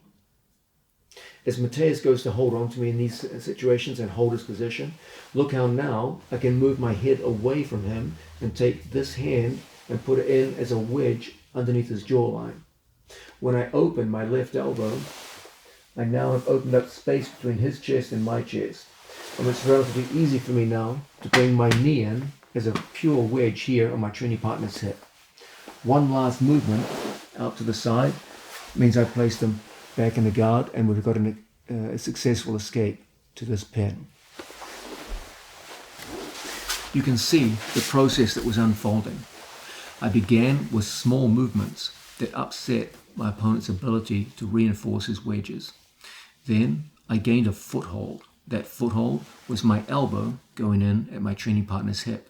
That was my first instance of inside positioning, where one of my limbs went inside one of my opponent's limbs. Then I built from that position, moving in such a way that incrementally I got one more pieces of the puzzle to fit, one more limb inside his, until there arrived a point where I had more limbs inside his limbs than he had inside mine. At that point, I completed the escape. Let's look again at what's happening here. At this point, early on, you can see that Mateus owns all the inside real estate. His right arm is inside and underneath my left arm. His left shoulder is inside my shoulder. His head is inside my left shoulder. Bring this knee up tight. His hip is inside my elbow and his right knee is inside my knee and hip. I've got literally none of my limbs inside his. He owns 100% of the inside real estate. And as a result, his body weight easily reinforces the wedges. And if you ask me to escape from this position without making any adjustments in my limb positioning, I'd be here all night and would never get away. I can do whatever I want. I'm never going to get out of this situation because I don't own any inside real estate. However, if I generate movement in a way where I can get first one limb inside, that's my foot in the door. As Mateus goes to reinforce the other wedges to make up for that, from here, I now attack this wedge by shrimping away. For every inch that I move out, my right knee moves in as a wedge. From here, it's a relatively simple thing for me to take my knee through as a wedge in front of his hip. And as we turn, now I have his grip inside my training partner's bicep. At this point, I have almost all the inside real estate. I could use this to either go back to a closed guard or go back to some form of open guard. Now, you see I have 100% of the inside real estate. My hands have the inside position at the bicep, my feet have the inside position at the thighs, and my head has the inside position at the collarbones. We've gone from a situation where I had zero inside real estate to one where I completely dominated the market. And that is the mindset you must be working with. We've got to be able to get our opponent's body weight moving to weaken the reinforcement. And we've got to start an incremental process where we progressively steal more and more of the inside real estate so that my limbs start to get more of my limbs, get inside more of my opponent's limbs. When I reach a situation where I have more inside control, more inside limb positioning than he has, then my escapes become easy. Until then, my escapes feel impossible. The route to escape from pins in the sport of jiu-jitsu is based around moving our opponent's body weight and gaining the majority of the inside control. The game is entirely built up with the effort to get your limbs inside your opponent's limbs. Never lose sight of that basic fact. As long as you're aware of that, you will be able to sustain yourself and fight to get out of the worst pins in time. At some point, we're going to start escaping on a resisting opponent, and that's always the ultimate goal. However, I will say this to you. Until you can master certain movements of your own body, you will never master moving your opponent's body. There are a small set of movements which are absolutely essential for you to master if you're going to call yourself one day a master of escapes. The movements are small in number, and all of them are relatively easy to perform, but they are very, very deep in their significance for your development. I'll say this to you again. If you can't master the movement of your own body, you'll never master the movements of another person's body. There are a small core set of body movements which you must absolutely master and become familiar with. I often recommend that you use these as warm-ups before class. Time invested in mastering these simple body movements will be of immeasurable value for your development in the sport of Jiu-Jitsu. Of all the movements associated with escape in the sport of Jiu-Jitsu, there are two which get more attention than all the others. The first is bridging. I'm going to talk to you about the notion of bridging and other closely related body movements involved in escape in Jiu-Jitsu. It's worthwhile spending a considerable amount of time because bridging is one of the absolute most foundational body movements required for excellence in escapes. First, let's clear up some misconceptions about bridging in the sport of Jiu-Jitsu. Very often, bridging, because it's involved in other athletic activities, gets misunderstood. Remember, bridging is a foundational movement of the human body, and you will see it in many other sports, such as gymnastics. You'll see it in yoga. You'll see it in the sport of wrestling, judo. And in all of those activities, it has a different aim. So, for example, in wrestling, bridging is often used as a means of escaping pins, because if my shoulders can touch the floor in the sport of wrestling, it's often considered a pin, and I should be able to bridge my way out of it. So bridging often has other uses in wrestling too, but it's often used as a means of avoiding a pin. So the whole idea is to clear your shoulders off the mat. In the sport of yoga, not the sport, the activity of yoga, bridging is usually seen as a therapeutic device where it's done for health reasons. And there the idea is to form a complete curvature in your spine. In the sport of gymnastics, bridging is used in a very, very wide array of movements where back arches are required to get hands to floor. And so the emphasis is on a very, very deep and perfect arch. In the sport of Jiu-Jitsu, the function of bridging is very different. It's to take you from a situation where your chest is facing the ceiling to one where your chest is facing the ground. That's it. That has a very important ramification. It means that the height of your bridge is irrelevant. In fact, the strongest bridges I've ever seen in my career all had a very low bridge. The key to bridging in Jiu-Jitsu is not the height of your bridge, it's the torque that you generate with your bridge. I'll say that again because it's very important. The key to bridging in Jiu-Jitsu is not the height of your bridge. It's the torque that you generate with your bridge. If I bridge straight up and I have an opponent directly on top of me, when I come back down, he's still on top of me. He hasn't moved at all. The idea in bridging in Jiu-Jitsu is to displace my opponent's body weight, not to move them up and down. So the height of my bridge is irrelevant. What counts is the torque I can generate so that I displace them from one side to the other. So the key to bridging is not how far up I go, but rather how much I tilt my opponent's body weight over to the side. And so my bridges will often have this very low characteristic to them, where my hips barely leave the mat. My interest is in generating torque, rotational forces to one side. There's some common problems associated with bridging.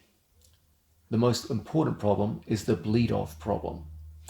If I bridge with my 2 feet flat on the mat, all of my force goes upwards. And as we've seen, that's not effective because when I come back down, my opponent's right back on top of me. If I bridge with my 2 feet flat on the mat and I try to turn to the side, my own left leg gets in my way. And when it's time for me to make a turn to get up on top, look what happens. My energy levels bleed off and you end up flopping. The key to generating strong torque in a bridge in the sport of jiu-jitsu is to transfer forces from one leg to the other leg. It looks like this.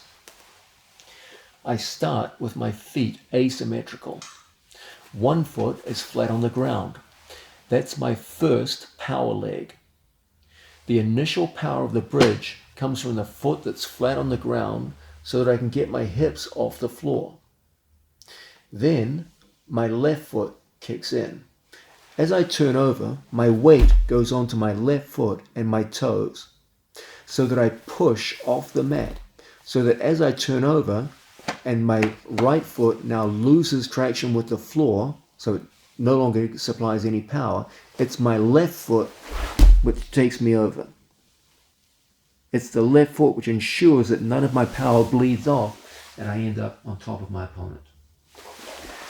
Once you understand that bridging is a 2-stage process, it begins with one foot driving your hips up off the mat and then the other foot sustaining the turn so that at all times one of your feet is pushing on the mat. That's when you have a strong rotational bridge that will move people off you. What you can't have is situations where we come up and then from here your feet no longer effectively engage with the mat and you flop over. What we want is to come up and look how as my right foot leaves the mat, my left foot pushes into the mat. So the power is sustained throughout the turn and we end up on top of our training partner. Once again, what we're always trying to avoid is situations where we just go straight up and straight down. And at the same time, we're trying to avoid situations where we push and then our legs give out and the bridge is lost. It collapses. Don't worry about the height of your bridge. Just worry about your ability to come up like so. Then from here, my foot goes down to the mat, so the ball of my foot connects with the mat. My knee angles downwards towards the mat. And now, what was my power leg, was my right leg, now shifts to my left. And the left supplies the power as the right leaves the mat. And from here, we end up on top of our opponent. This creates a situation where I started off with my chest facing the ceiling and finished with my chest facing the floor. The definition of a bridge in jiu-jitsu, a bridging escape, is always going to be bound up with that. I start off chest to ceiling. My right leg supplies the initial power that gets my hips off the mat. As my right leg loses power and leaves the mat, the left leg takes over and the left foot pushes and I end up chest down to the floor, hopefully on top of my opponent. This is the mechanical keys to effective bridging in the sport of jiu-jitsu.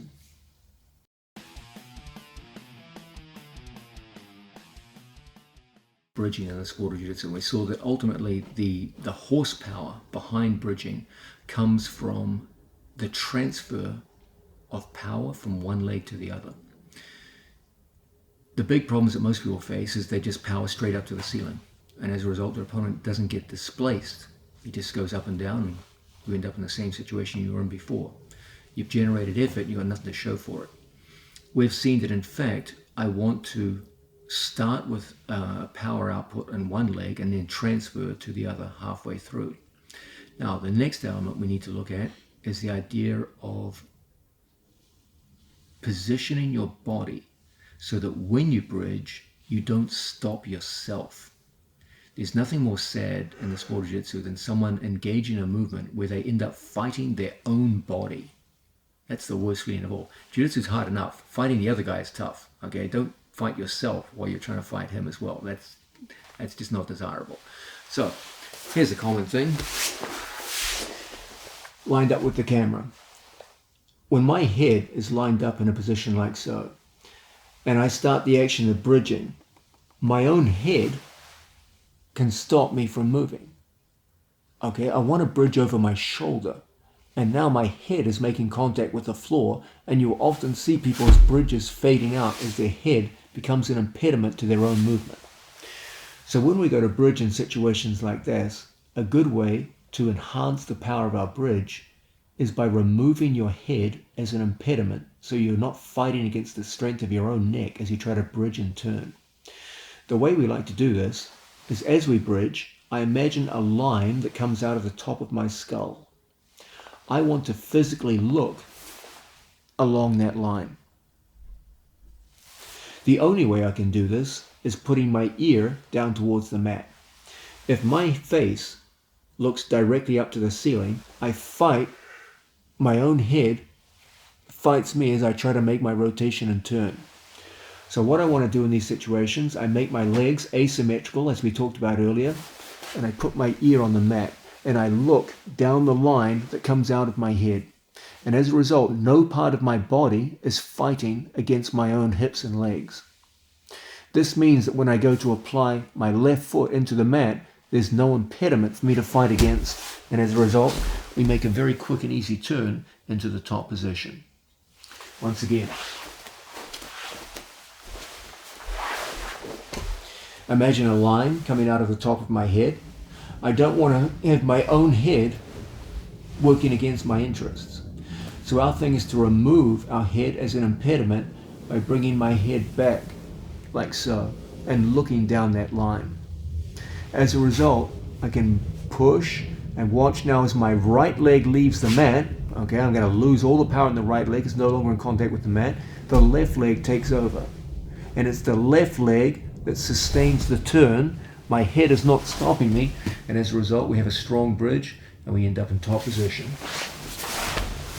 So a desirable looking bridge. Once our hips leave the mat, we go asymmetrical. Look how we turn. And we end up like so.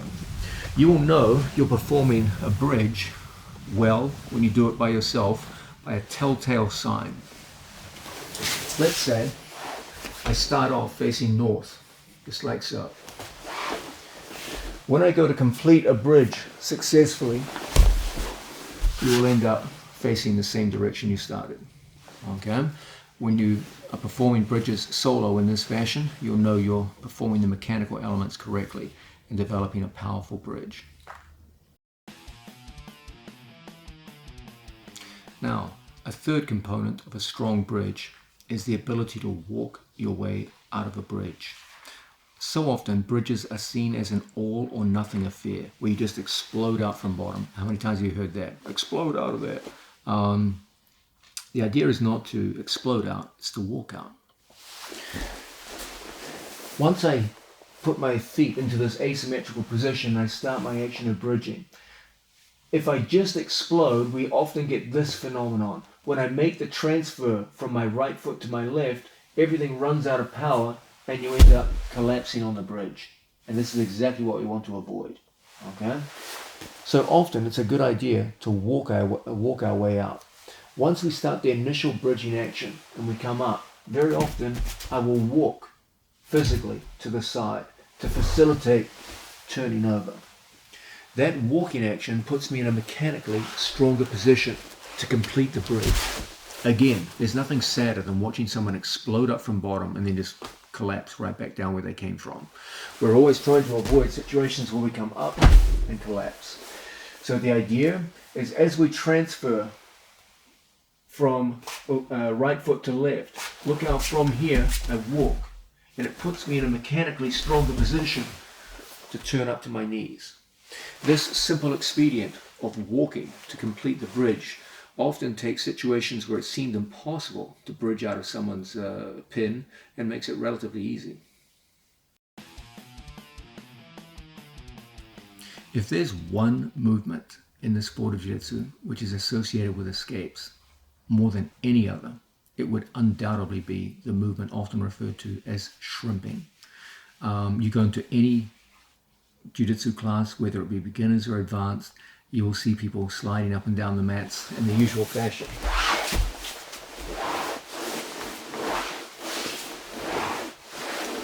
Like so. And a sad reality is that if you ask people why are you doing that, you will often get confused responses. We always did. I don't know. I guess it helps me escape. And if you ask these people, does doing that every day actually make you better at escapes? The answer, if they were honest, is usually no. It's just a warm-up before class. Let's go deeper into this movement because it is the foundational movement from bottom position in the sport of jiu-jitsu. I'll say this clearly from the start. The single most important body movement for escapes in the sport of jiu-jitsu is shrimping. There's no question about it. And yet, sadly, it's usually relegated to being a warm-up before class rather than a technical skill which you want to develop. If you learn nothing else in this video, learn this. Don't treat shrimping as a warm-up, which you dismiss as something you do before you begin the real training.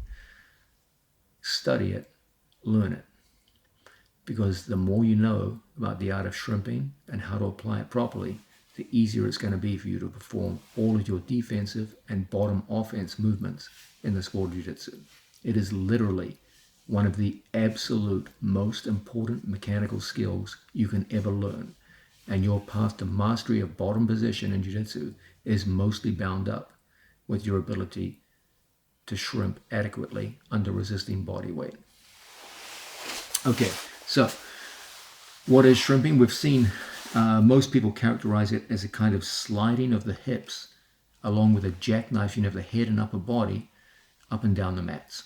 Okay, so it's kind of like most people understand it as a kind of sliding and jackknifing motion where I start lined up like so, my body in a relatively straight line, my legs come out to the side, and from here I slide and my body jackknifes into a bent position like so that I can bring my knee in and then repetitively go out on the other side.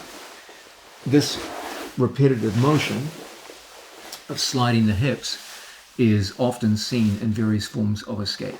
Okay, now you can do that for years and slide up and down the mats as many times as you want, and then if I put a resisting human being on top of you, you're not going to get out of any pins. That's the sad reality.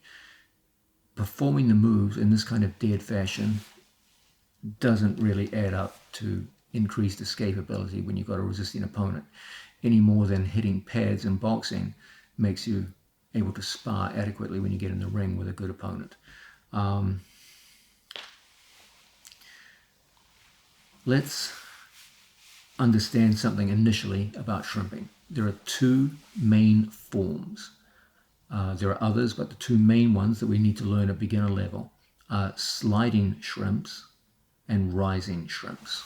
Okay, and it turns out that the rising shrimp, which is not seen so often, is actually the more important of the two in most pin situations. Whenever we go to shrimp, the key element is we want to minimize contact with the mat.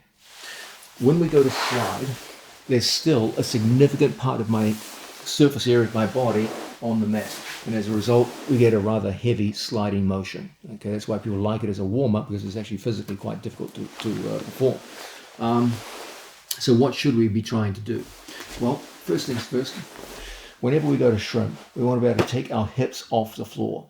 Okay, the further my feet from my buttocks, the less efficient my shrimp will be. Similar to bridging.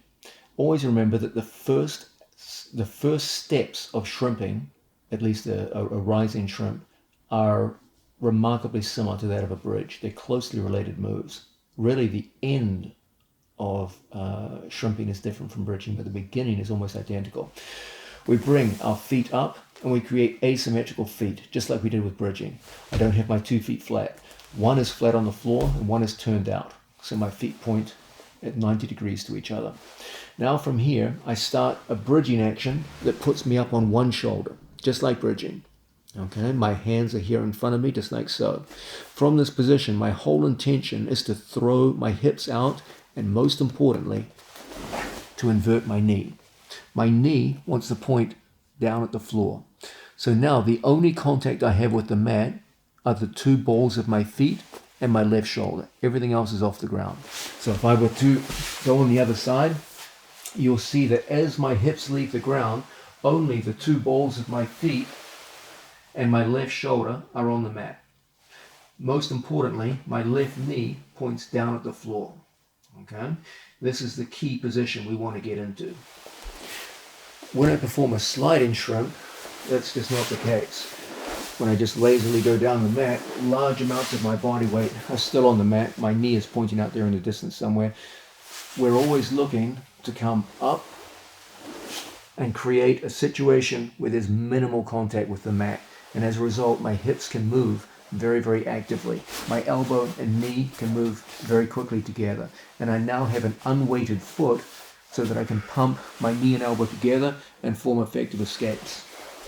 When I simply slide along the mat, it's hard for me to get through the nooks and crannies required to get inside positioning of my limbs to get out of a real pin. So always what we're looking to do is to first move my opponent's body weight. In a sliding shrimp, I'm not moving his body weight first. So if I have a resisting opponent on top of me, pinching his knees in the mounted position, for example, it's very hard for me to move adequately.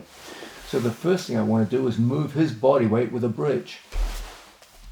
And then from this position, we slide and invert our knee. From here, we have the two key ingredients to all pin escapes. First, move your opponent's body weight. And second, get inside his wedges. With sliding shrimps, this is very difficult to do because you don't start by moving his body weight. And because your body is not lined up in ways which soon we'll see are favorable to getting inside his limbs, it's hard to complete the move. It is the rising shrimp which constitutes the majority of your escape attempts. So the key element, facing in this direction, is for us to bring our hips off the floor and turn over into this position here. Now we jackknife our body so that my knee is inverted, and the only contact I have with the mat are the two balls of my feet and my left shoulder. This creates a situation where my left leg is unweighted and my right leg and left shoulder bear all the weight. And as a result, I can easily get inside limbs, and from here we can start putting people back in guard. There are times that we do use a sliding shrimp. I'm not saying to you that it's a complete waste of time. There are times when it is not only appropriate, it's a good thing. Okay, so don't think it's a waste of time to go sliding up and down the mat. What I'm saying is you have to go beyond that in the majority of your escapes and start to employ the rising shrimp as your primary understanding of what's needed in terms of body movement to get a resisting human being off you and back in your guard.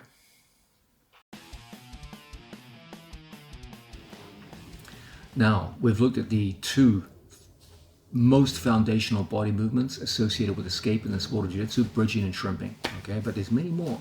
And these ones don't get their fair share of attention. They're just as important in their own way. The first one we're going to look at, I often refer to as scissoring. That's a rather strange sounding name, I know, but it'll make sense soon. What's involved here is the scissoring of one leg over the other so that I can go from facing up to the ceiling to facing down. Potentially, this gets me up to my knees and is responsible for many of our most effective escapes from bottom position. So, if I'm here with someone, an imaginary opponent on top of me, if I'm able to shrimp out from this shrimp position, especially when a shrimp fails, what we're going to do is we're going to take our two legs, I have a top leg and a bottom leg, and we're going to scissor our legs over each other. The key element involved is my elbow position. My elbow comes back to my own belt.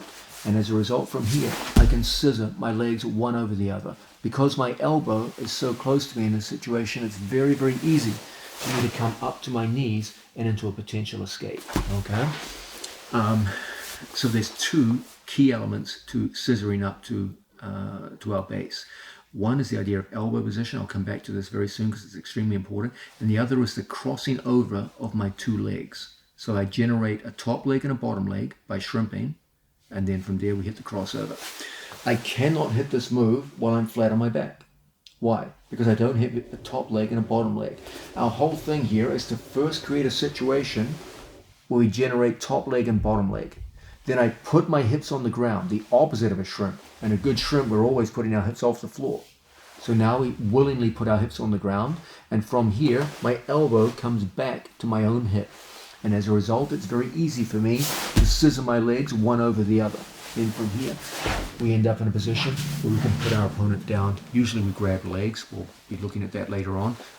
There's other ways we can go, but that's certainly one very good one. A key element here is elbow position. Let's do a simple experiment. If I shrimp out to the side and then extend my arm, when it's time for me to scissor, you're going to end up in these very awkward situations where it's very hard to get up. Your ability to get up out of a scissor is always bound up with elbow position. We never want to scissor and get up in situations like this where you get flattened out. Okay. Always our intention is to come up, turn to create the bottom leg and the top leg, and bring the elbow in. Even having your elbow out a few inches can make things hard when you have a heavy resisting opponent on top of you. So always take the extra time to drive the elbow in and the head forward. The further back my head, the more awkward my scissoring becomes. So we always want elbow in, head forward. And now from here, it's the simplest thing in the world to scissor and come up to our base. Okay, so the key elements once again of a successful scissoring movement. First, we've got to create a top leg and a bottom leg. Only way we can really do that is to start with a bridge, like so. Then we put our hip on the floor. As our hip goes on the mat, look how the elbow comes in, the head goes forward. Now one leg scissors over the other, and from here, it's so simple for us to come up and into our various escapes. Once you understand these mechanical aspects of scissoring, you will be able to get up and scissor up to your knees, even underneath very strongly resisting body weight. Now, we're looking at the fundamental body movements involved in escape. The idea is that if you can't master the movements of your own body, you're never going to master the movements of another person's body. One of the key body movements involved in escapes is sitting back into a guard position. Remember, the fundamental feature of jiu-jitsu in terms of escapes is all about putting your legs back between you and your opponent. Sitting back to put your legs in front of you is therefore one of the most important escapes, but it has to be done well. From a situation where I'm underneath my opponent's body weight and he's in front of me or out to my side, I should be able to sit down to a guard position. Now let's imagine his chest is on my back. So it's unrealistic for me to start bringing my head up. His weight would be pushing me down in this situation. So I should be able to sit down to the ground even with my head pinned down towards the floor. What I'm going to do is I'm going to create a post leg. So as I get pinned down, I'm going to swisher my legs, just like so. Let's imagine first we have an opponent directly in front of us. I'll look at the side situation shortly. So I start by picking my feet up and swishering my legs. I bring my elbow back to my own knee and I put my foot up on this side. Now from here I pick my foot up off the floor and I pivot underneath my training partner and we go back into the safety of the guard position. The key element is that my head never rises as I perform the move. Why?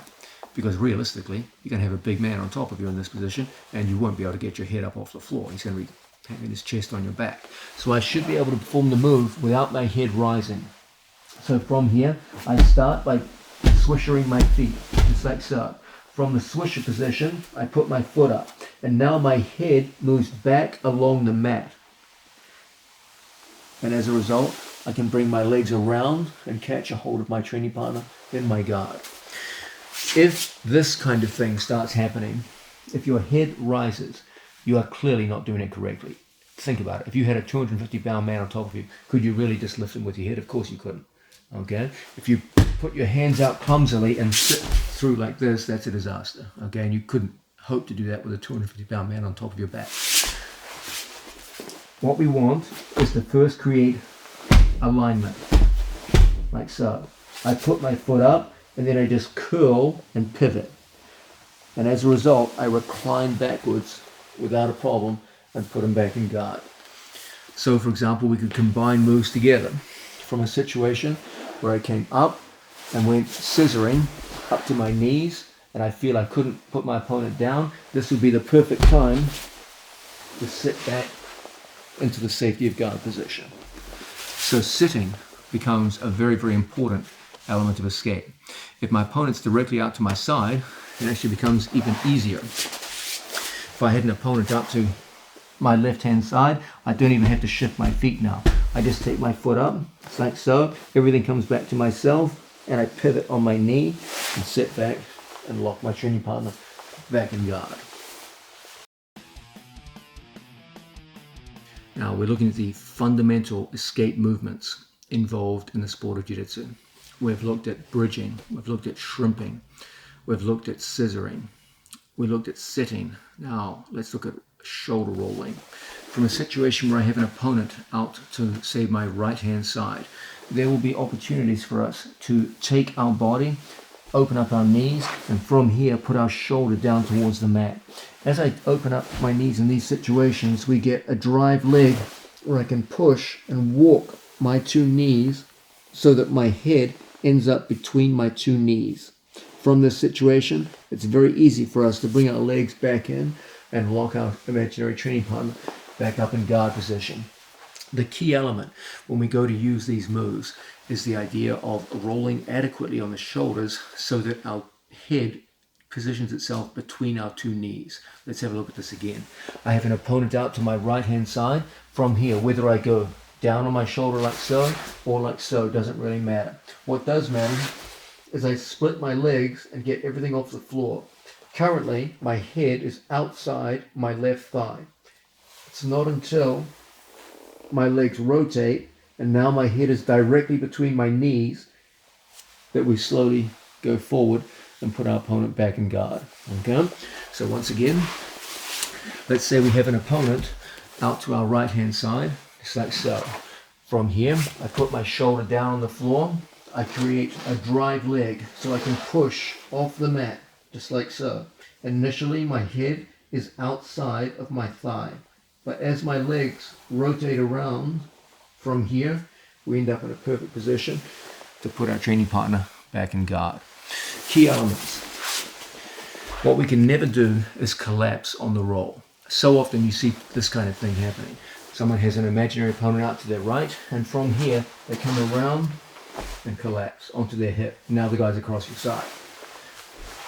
The key is that as I put my shoulder down, I create a drive leg where I push and my knee comes off the mat. If my knees are on the mat and I try to go around, you will always flop over. So we always want to create a situation where I push and I drive off the floor. Now, I don't stop here. I don't try to roll the guard here. I bring one foot to the other until my head is between my knees. Only when my head is symmetrically placed between my knees do I now go forward and lock my training partner up in guard. This is the basic idea behind shoulder rolling to recover guard position and escape from bad positions. Now, a method of body movement that leads to escape, which never gets much attention but really ought to because it's extremely important, especially at higher levels, is an inverted spin. This is often used in escapes from side positions and especially from north-south positions. From any situation where I have an opponent either out to my side or over my head, I'm going to look to create space with a movement which is essentially a reverse shrimping. Okay, I bring my feet to the mat and I pull my body down the floor like so. And at some point I start creating frames over my head so that I can invert my body and come up like so and catch the floor with my toes. As I catch the floor with my toes, now my bent leg will go underneath the straightened leg. And as a result, I can turn 180 degrees and put someone back in guard. So here, I have an opponent who is over my head. From here, we either bridge into them or reverse shrimp away from them to create space. And then from this position, I come up with a bent knee and a straightened leg. The idea is it's the bent knee that penetrates and it's the straight leg that's going to hook onto my training partner's body. Now from here, the bent knee comes underneath the straightened leg. And from here, we lock up our training partner back in some form of guard. Key elements. I come up and my elbows and knees are very close together. so that between my elbows and my knees is a strong sense of framing. It's this which enables us to push past our opponent and make a catch. It's my left foot that catches him, and it's my right knee that penetrates to the inside position. Then I turn 180 degrees and put him back in guard. This inverted spin becomes extremely important for elements as disparate as guard retention and escape from certain kinds of overhead pins. The idea that I'm trying to convey to you is your long-term goal is to be able to move other people's body weight. But if you can't move your own body weight efficiently and in the right fashion, you're not going to move anybody else's body weight. So time invested in these critical, foundational movements of escape is money in the bank for you. The more time you invest in this solo study in the early parts of your training, the more success you're going to have throughout your jiu-jitsu career. We looked at them as isolated movements, but a very good thing for you to do on a daily basis is just to tie them all together in a kind of loose and spontaneous shadow grappling routine. It always struck me as strange that the greatest boxers of all time engage almost every day in shadow boxing, but it's relatively rare to see grapplers engage in shadow grappling. If shadow boxing is so important for boxing development, why shouldn't shadow grappling be important for grappling development? It's so easy and relaxing to do. It's the best single warm-up you can do before class and has tremendous benefits on your live grappling game. So we might start moving down on the floor, and just as a boxer, when he engages in shadow boxing, doesn't just go through movements, but he actually imagines a rival boxer in front of him and generates movements based on what he sees and visualizes in his imaginary opponent. So too, I want you to envision a rival on top of you in various kinds of pins and your movements involved to get out.